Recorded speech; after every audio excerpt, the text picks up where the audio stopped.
Hi guys, Nathan here down at the gym with Kate. Hello. And we have got a video for you today on deadlifting. So this is part of our big lift series that we're going to start to do on the big compound lifts that we use, particularly in the Sisters of Steel, but we also use these movement patterns, these same exercises in our large group personal training sessions as well. So what we want to do in particular, for those of you doing sisters, we've been tinkering a little bit with how we set up and how we perform your deadlifts. So some of you will have done controlled drops with us recently. Some of you will have done working from the top down, so more eccentric control, which I'll explain in a second. What we want to do today is just to talk through how we're going to do the lifts sort of going forward, now that we've had a little play with them, had a little tinker with them, had a little kind of group sort of team chat about how to get the most out of them for you. So this is just to demonstrate that so that we can do it all collectively going forward.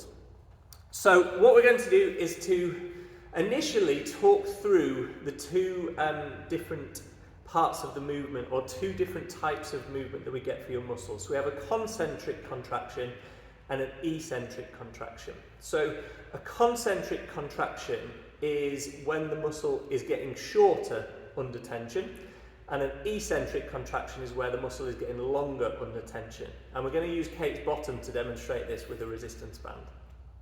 So if you would like to come a little closer.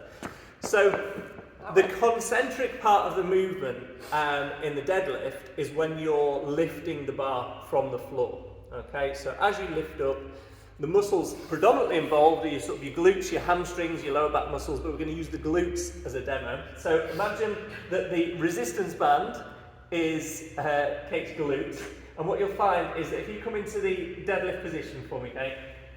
Okay, so the resistance band at the moment is stretched through the glutes, so back in a good position for me. Lovely, thank you.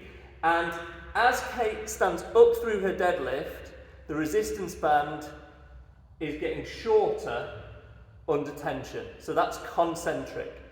As she then lowers the bar to the floor, the band is getting longer, that's eccentric. So it's always under tension. Thank you. Welcome. So what we want to focus on bringing in, rather than the controlled drops, is working within a rep range, or working with a weight where you can keep your eccentric control of the bar on the way down to the floor. Okay, and we're just doing this as a safety thing, as a technique thing. We've just come to the conclusion that this is going to be the best way to do it, to get the most out of your lift so that you're getting stronger. Because what you tend to find in the eccentric part of the movement, your muscles actually have a greater capacity to support weight, to support load.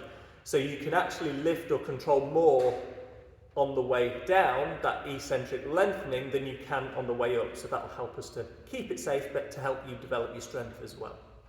So we're going to go through setting up your position for the bar. So Kate is going to stand nice and close to the bar, and she's going to take her feet about shoulder width apart, so she's got a solid base. And the reason we're close to the bar is to protect your back.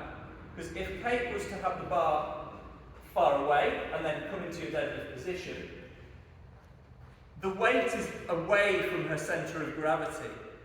So to lift from that position, your lever from your hips to your shoulders, the lever that's created, is putting more weight and more pressure onto your back as you start to lift. It's hard to actually get your body to engage in the lift collectively. That doesn't feel nice. It doesn't feel nice, apparently. So pulling the bar in means that it's easier to create tension through your body before you even start moving. This is what we call setting. So she's going to take her hands onto the bar, just outside of the shins, and then before we lift, she's going to pull the bar apart. So not literally, we're not ripping it apart, but in trying to do that, in pulling apart, you create tension into your big latissimus muscles in your back.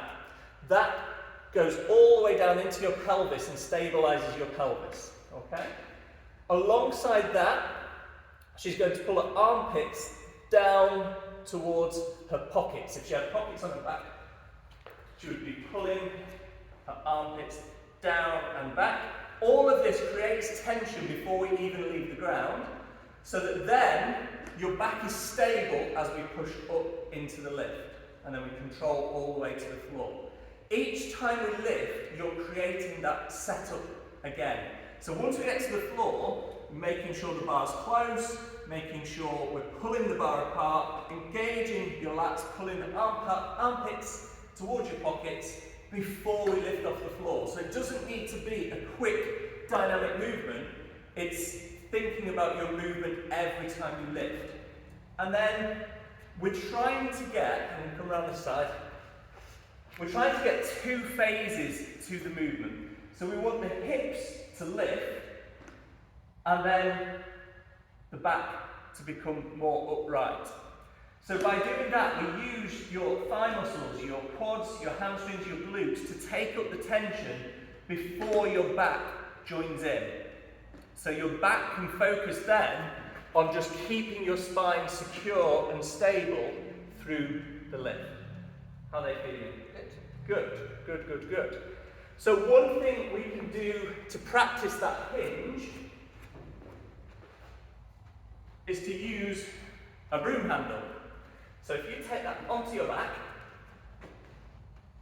and then hold it against your head and against your lower back. Okay. So Kate doesn't actually know about this because I've not told her. So what she's going to do is just exactly the same hip hinge movement. Okay, so from that bottom deadlift position, lifting the hips and then engaging, but I want you to keep the bar against your back. So it acts as a reference point for you to see how you're moving within space, because unless you've got a mirror, it's hard to sometimes know, and that's why we coach the sessions for you, so we can be that mirror for you. But for practicing at home, this is a great way to practice the hip hinge, which is what a deadlift movement pattern is, so you can focus on keeping that straight back and make sure we're not rounding as part of the movement. Wonderful. Anything to add to our deadlift technique? I don't think so. It's a lot to think about.